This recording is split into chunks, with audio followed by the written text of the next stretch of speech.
Finally, I've managed to line up my dang hair. Okay. But anyway, welcome back, everybody, to another episode of Jurassic World Alive. And as you can tell by my voice, I am still recovering. For those who don't know, the reason why you haven't seen anything from me since the Atroso Maxima video was because I was sick. Well, I uploaded that video on Wednesday, and I started to feel the effects of just some sort of fatigue on Tuesday night. It was not really like any sickness. It was just like I was really tired, and I was hard for me to swallow. And come the next day, and I was a little bit more tired, but I managed to edit and upload the Atroso Maxima video. And then the next day, it just hit me like a tidal wave, and then I was just not, I was not doing well whatsoever, and I could not talk. I completely lost my voice, and now I just wanted to record it. Well, I mean, now I can record this, and it's been a long time, as it it's been what, like a month or two since I've properly made an up-to-date video on Jurassic World Alive. So it's time you and I have a little bit of a chat. So how have you guys been? Big things have happened in Jurassic World Alive. As you all know, Atroso Maxima has just come out, and I just want to thank everybody for the support on that video. I did not expect people to like it as much. As you can tell, like for the beginning 4 sectors of it, I had to script it. If it sounded a little bit more professional to you, that's why. Usually I do these like beta showcases completely on the fly, and no script, nothing whatsoever. But that beginning portion, I was kind of on a time crunch, hence why it came out a little later, because I was at work and all. So I managed to edit it once I got some Wi-Fi. Then I was able to upload it, and then you guys seem to enjoy it quite a lot. So I do appreciate it. And oh my God, 10,000 subscribers! I can't believe I finally hit 10K. It was very surreal. It was at the peak of my sickness. When I hit 10K, and I actually didn't know I hit 10K until my friend 485 and somebody else had told me. And then that's when I started getting comments telling me that I had gotten 10K. So I just want to take this moment to thank you for 10,000 subscribers. I really appreciate it. It means a lot to me, and that you guys just, enjoy watching the videos, and I can bring you guys good content. But, okay. I am so sorry for any, eardrums I've busted out, but I just want to say thank you guys so much for 10,000. I mean, I'm not going to really sit here and give you guys some long speech. I just really appreciate it from the bottom of my heart. And I'm just able to produce some fun Jurassic World Live content. And as you can tell, this is a voiceover because when I recorded this, I wasn't feeling well at all. So this is just kind of me recapping what happened. Essentially, what I'm trying to do is get my 15 feeds, because we had a event where if you got 15 feeds on a creature, then you can get I think Titanotholus, its skin, and a couple cool rewards and nameplates. So that's what I set out to do. It was a couple hours before the event had ended. So I had recorded this at around about, I want to say 6 o'clock in the morning. I had just woke up. I was viewing somebody's stream, and I fell asleep, and then I woke up at 6 o'clock. I'm like, hold up, the event's still not over. So I quickly went in and got my Fips over here. Got 100 Monkeyondactylus total and its skin, so I'm pretty pleased about that. I didn't really want to pass that up because it's one of the better skins in my opinion. But the plan for today's video is to show you guys some battles that were happening. They somehow seem to be getting easier, and I think a lot of players have been noticing this as well. So I'm excited to show you guys this. And I guess without further ado, sit back, relax, and enjoy the show.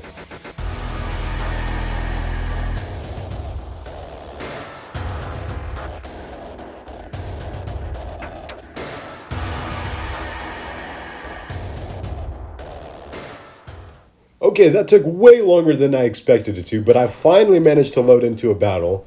Also, a lot of people have been asking me about my Titanotholus build, so I'm hoping I can use it in this fight and demonstrate how it works. Mine is only level 27, and it's been working for me quite decently. So I'm hoping, depending on what kind of clips I'm putting in here, you guys get a good feel for it, if that makes sense. For whatever reason, battles seem to be getting quite easy. I don't know what's going on. I just managed to get into the shores after like a month of not playing. And I haven't took like a single loss, or if that, I haven't took like a streak of losses. I think I've only taken like two losses and 7 to 8 wins. So that usually never happens, especially around like the gyro where I get booted down to after shores, right? So, I mean, it's weird because well, I managed to win the two battles in gyro. I won two more in shores, lost one, won two more, and then I think I won two more as well. And like, and then I came across like a level 35, 35. So it's like that never happens. And it seems like it's been going on for a lot of players. Like in our group chat, like a lot of our folks and peers were like, battles just seem to be getting way too easy. And they're showing proof of it as well. Like, Shark Tooth Lizard, he has a very kick-ass team. But he's fighting these dudes with like, what, like basic level 28s, 29s, even 30s. So I don't know if Fludia has like changed the matchmaking at all. Or like if they like, I don't know what's going on. If like players are like quitting in like high ladder and then all of these like lower level players are being bumped up and risen into these arenas. I don't know if that's what's going on, but I mean I'm not complaining. If I could get a free shores win, I'll definitely do it. You could bet your ass cheeks on that. Oh, there's a Titanotholus. Hello, buddy. Yeah, so Beckel Jara has been the unreliability final boss of my PvP lately because it's not been getting crits from you whatsoever, and I might just test it out here. See if I get a crit, right? No, look at that! Like what? I have no look. That was an 80% chance. He has a 5% chance. He just got it. The reason why I didn't go for FSH is because of the very reason he would have gone for Shield Heavy Strike. Like, oh my god. Like, I've been finding Beckel Jara. Not to say it's been, like, not OP at all. That's not what I'm saying. I'm just saying. Okay, someone is parking, like, right outside my house. That's cool. Okay. Anyway,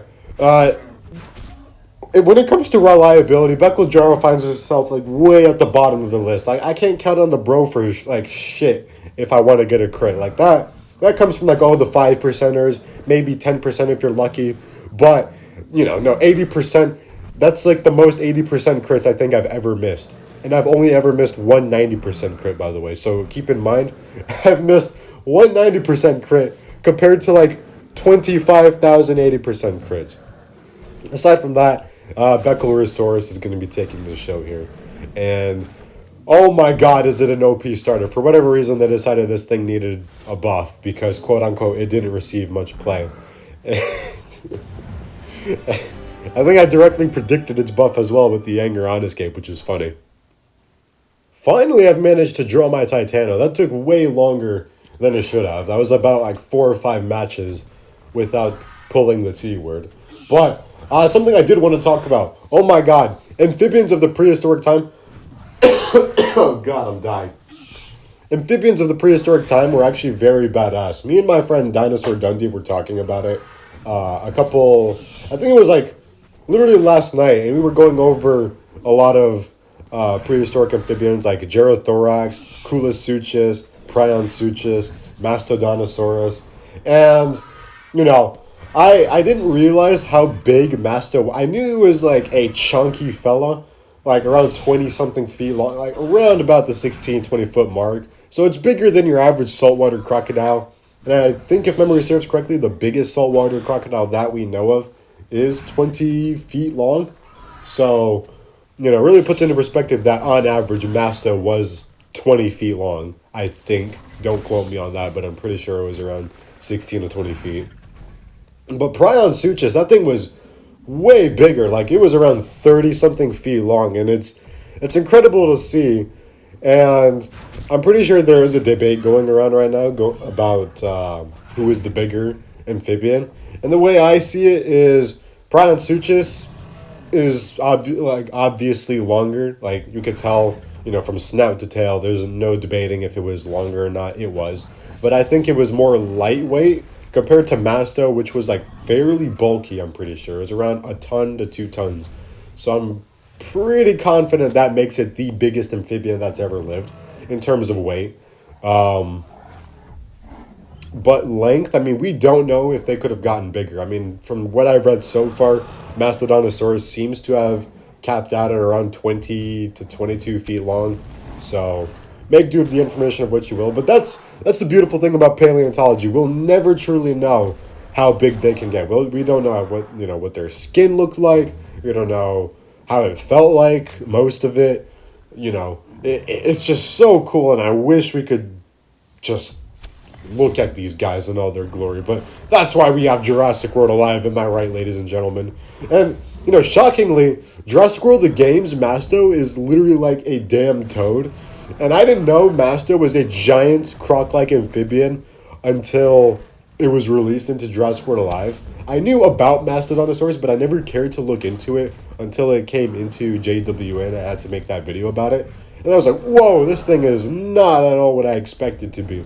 So, kudos to Ludia for actually giving it a paleontologically accurate design. For the most part, people are going to say, oh, but it's blue. We didn't know what the color was. But for the model itself, I think it was a pretty good model. Finally, I got Titanotholus. Okay, so we can kick some ass with it. Alright. Grigoneth, level 33. Oh my god, I am just remembering that Grigoneth video I made.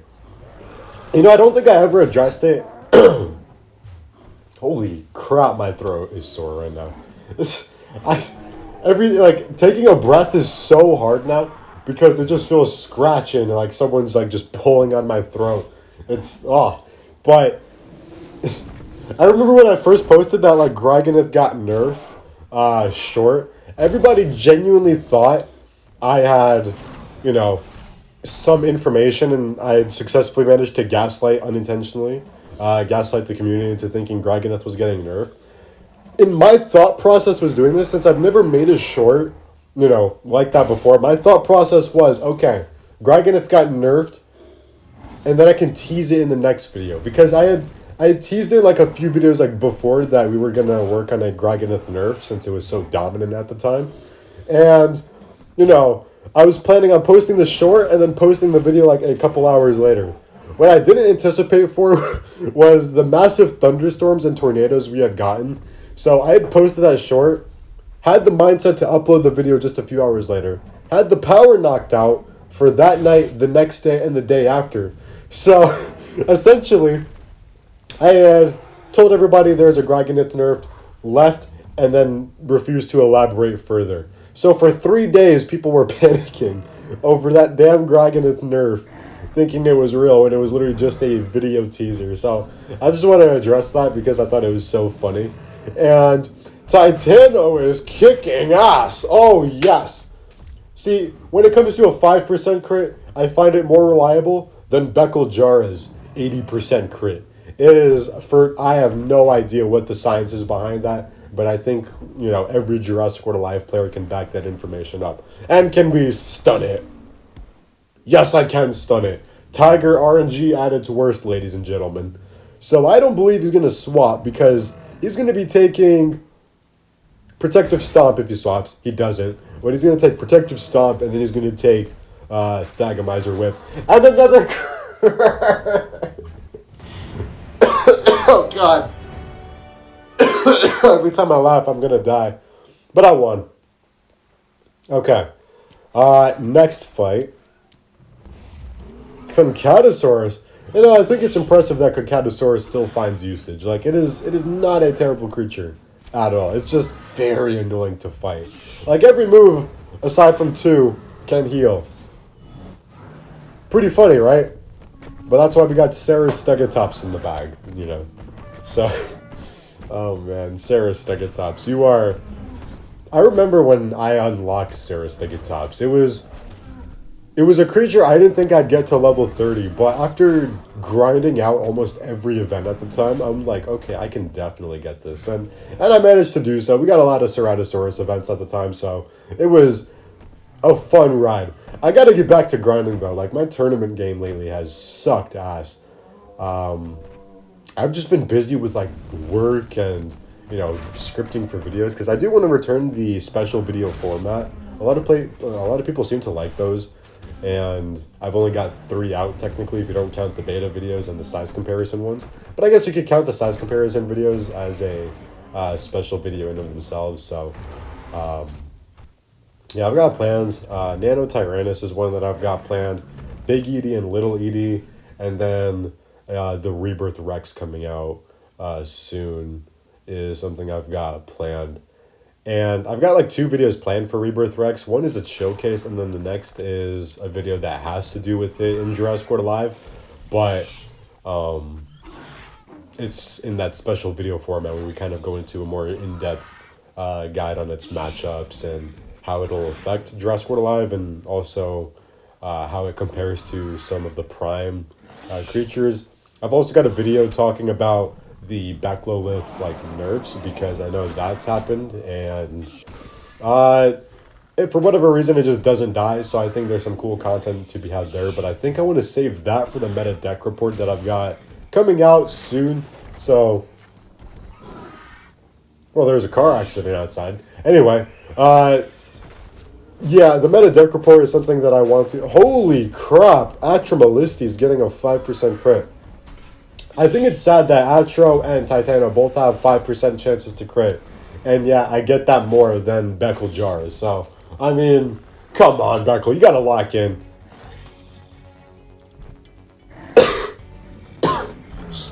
Fuck me. Okay. So, this Zaw's gonna do a lot of damage. He has dodge, so I can't really do much about that. Yeah, that sucks. Okay, he can go Afflicting Trap, not bad. I just gotta hope he doesn't get a crit. I can tank a normal hit, but, you know, after I heal, so that's what I'm assuming he's gonna do.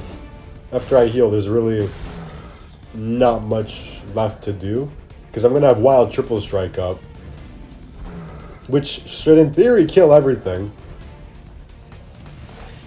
Wait. Yeah, I'm gonna go for this. I'm gonna save it. Okay, you did get the crit. Yeah, that's not good. Okay. I probably should have... Saying that, I probably should have gone for... Yeah, I screwed that up. Yeah, what I should have done is go for Cleansing Formation, then go for my Alert Devouring Impact, and then set up. Oh, no.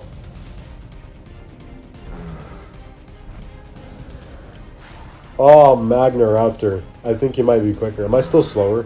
I'm still slower. That's not good. I just gotta hope. I just gotta hope for a crit. Oh my god. That's 1 crit. I don't think I do 1,500 damage, and I don't think I do 1,500 damage in a single go. I gotta get a crit here. Yes! Beckel Resource with the clutch. And the health buff saved it. Yes!